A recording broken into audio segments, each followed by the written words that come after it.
അധ്വാന ഫലം തരുന്ന കർത്താവിന് നന്ദി പറഞ്ഞുകൊണ്ട് ഫെയ്ത്ത് വോയിസിലേക്ക് എല്ലാവരെയും ഞങ്ങൾ സ്വാഗതം ചെയ്യുന്നു. വിശുദ്ധ ഗ്രന്ഥം തുറക്കപ്പെട്ടു.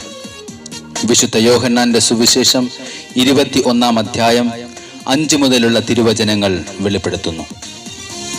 യേശു അവരോട് പറഞ്ഞു, കുഞ്ഞുങ്ങളെ, നിങ്ങളുടെ അടുക്കൽ മീൻ വല്ലതും ഉണ്ടോ? ഇല്ല എന്ന് അവർ ഉത്തരം പറഞ്ഞു. അവൻ പറഞ്ഞു, വള്ളത്തിന്റെ വലത്തുവശത്ത് വലയിടുക, അപ്പോൾ നിങ്ങൾക്ക് കിട്ടും. അവർ വലയിട്ടു. അപ്പോൾ വലയിലകപ്പെട്ട മത്സ്യത്തിന്റെ ആധിക്യം നിമിത്തം അത് വലിച്ചു കയറ്റാൻ അവർക്ക് കഴിഞ്ഞില്ല. ക്രിസ്തുവിൽ പ്രിയപ്പെട്ടവരെ, ദൈവം പറഞ്ഞത് അനുസരിക്കുവാൻ കടപ്പെട്ടവരാണ് തന്റെ മക്കൾ. കാരണം അനുസരണം ബലിയേക്കാൾ ശ്രേഷ്ഠമാണെന്ന് തിരുവചനം പറയുന്നു. ശിമയോൻ പത്രോസും കൂട്ടരും മീൻ പിടിക്കുവാൻ തിബേരിയാസ് കടൽ തീരത്തേക്ക് പോയി. എന്നാൽ ആ രാത്രി മുഴുവൻ അവർ അധ്വാനിച്ചിട്ടും അവർക്ക് ഒന്നും കിട്ടിയില്ല. സ്നേഹമുള്ളവരെ, പലപ്പോഴും രാവും പകലും അധ്വാനിച്ചിട്ടും പലർക്കും അതിന്റെ ഫലം കിട്ടാതെ പോകുന്നത് ദൈവം പറയുന്നത് അനുസരിക്കാത്തത് കൊണ്ടാണ്. ശിഷ്യന്മാരോട് യേശു പറഞ്ഞു, വള്ളത്തിന്റെ വലത്തുവശത്ത് വലയിടുക, അപ്പോൾ നിങ്ങൾക്ക് കിട്ടും. അവിടുന്ന് പറഞ്ഞത് അവർ അനുസരിച്ചു. അവരുടെ അനുസരണവും അധ്വാനവും കാരണം അവർക്ക് കിട്ടിയ പ്രതിഫലം വളരെ വലുതായിരുന്നു. ദൈവം പറഞ്ഞത് അനുസരിക്കാതെ ഒരുവൻ ലോകം മുഴുവൻ നേടിയാലും തന്റെ ആത്മാവിനെ നഷ്ടപ്പെടുത്തിയാൽ അതുകൊണ്ട് അവന് എന്ത് പ്രയോജനം എന്ന് മാർക്കോസിന്റെ സുവിശേഷം നമ്മോട് ചോദിക്കുന്നു. ദൈവം നമ്മെ സ്നേഹിക്കുന്നു. ആ ദൈവത്തിന്റെ വാക്കുകൾ നമുക്കനുസരിക്കാം. നമ്മുടെ അധ്വാന ഫലം നുകരാം.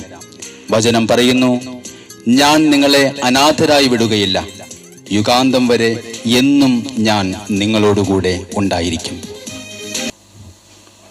നമുക്ക് കർത്താവിനോട് പറയാം, നാഥ, നിന്റെ സാന്നിധ്യം കൂടാതെ എൻ്റെ അധ്വാന ഫലത്തിലേക്ക് എന്നെ ഏകനായി വിടരുതേ.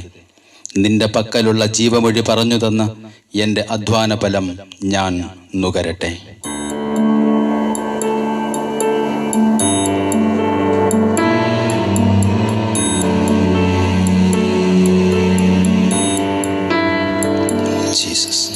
നാഥ, എന്നാഥ, നീയില്ലാതെ ഞാനെന്തു ചെയ്യും എൻ്റെ തമ്പുരാനെ? നിൻ തിരു സാന്നിധ്യം കൂടില്ലാതെ എന്നെ ഏകനായി വിട്ടിടല്ലേ. നിന്റെ പക്കൽ ജീവമൊഴിയുണ്ടല്ലോ. ഓ യേശുവേ, നിന്നെ വിട്ട് അടിയൻ എങ്ങു പോവേ? ഞാൻ നിനക്കായി നിന്റെ പക്കൽ ജീവമൊഴിയുണ്ടല്ലോ. നിന്നെ വിട്ട് അടിയൻ എങ്ങു പോകും? യേശുവേ, ഞാൻ എൻ്റെ നാഥനെ കാത്തിരിക്കും. ജീസസ്, തിരുപാദപീഠത്തിൽ അമർന്നിരിക്കും. ഞാൻ എൻ്റെ നാഥനെ കാത്തിരിക്കും. തിരുപാദപീഠത്തിൽ അമർന്നിരിക്കും. കർത്താവേ, നിന്റെ തിരുമുഖത്തേക്ക് ഞാൻ നോക്കുന്നപ്പ എന്നെ അനുഗ്രഹിക്കാതെ കടന്നു പോകരുതേ. എൻ്റെ ആശ്രയം അങ്ങ് മാത്രമാണ്, എൻ്റെ സങ്കേതവും ബലവും, എൻ്റെ യജമാനൻ, എൻ്റെ ദൈവം അങ്ങ് മാത്രം.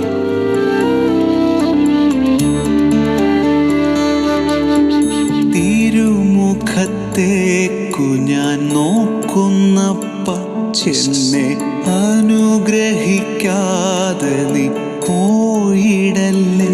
യേശുവേ, തിരുമുഖത്തേക്കു ഞാൻ നോക്കുന്നപ്പ എന്നെ അനുഗ്രഹിക്കാതെ നീ പോയിടല്ലേ.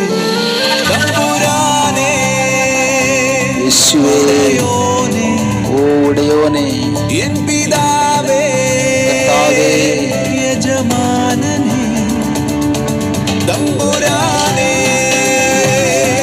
ഉടയോനേ,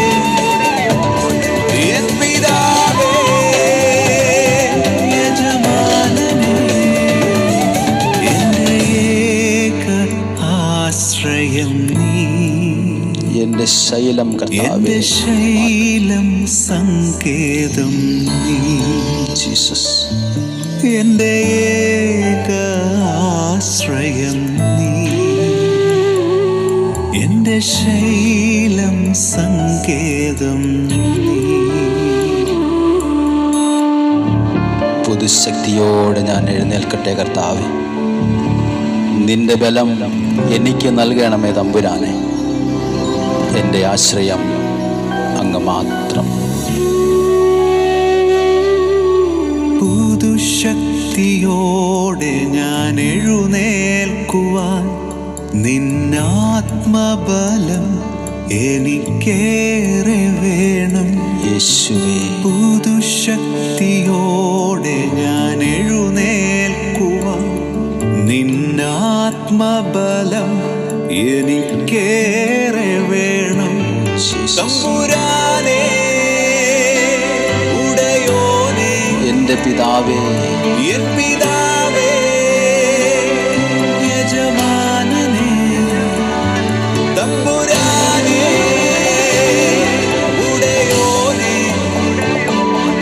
എൻ പിതാവേ, യജമാനനേ, എന്റെ ഏക ആശ്രയം നീ, എൻ്റെ ശൈലവും സങ്കേതവും, എന്റെ ശൈലം സങ്കേതം നീ. നാഥാ വരണമേ കർത്താവേ. എന്റെ ഏക ആശ്രയം നീ,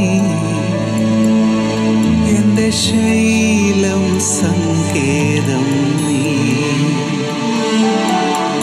നാഥ എൻ നാഥ, നീയില്ലാതെ ഞാൻ എന്തു ചെയ്യും എൻ്റെ തമ്പുരാനെ.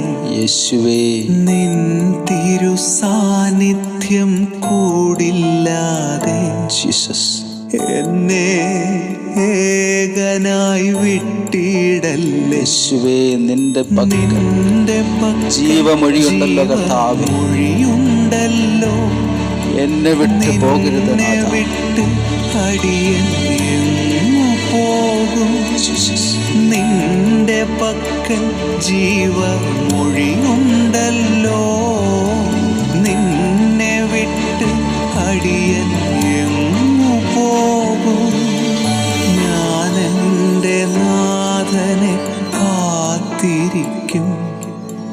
തിരുപാദപീഠത്തിൽ അമർന്നിരിക്കും.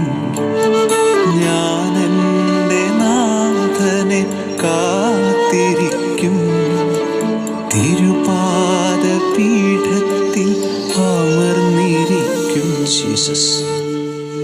ഇന്നേ ദിവസം നമ്മുടെ ദൈവം എല്ലാ ജോലി മേഖലകളിലും നമ്മെ അനുഗ്രഹിക്കട്ടെ എന്ന് കർത്താവായ യേശു ക്രിസ്തുവിൻ്റെ നാമത്തിൽ ഞങ്ങൾ പ്രാർത്ഥിക്കുന്നു.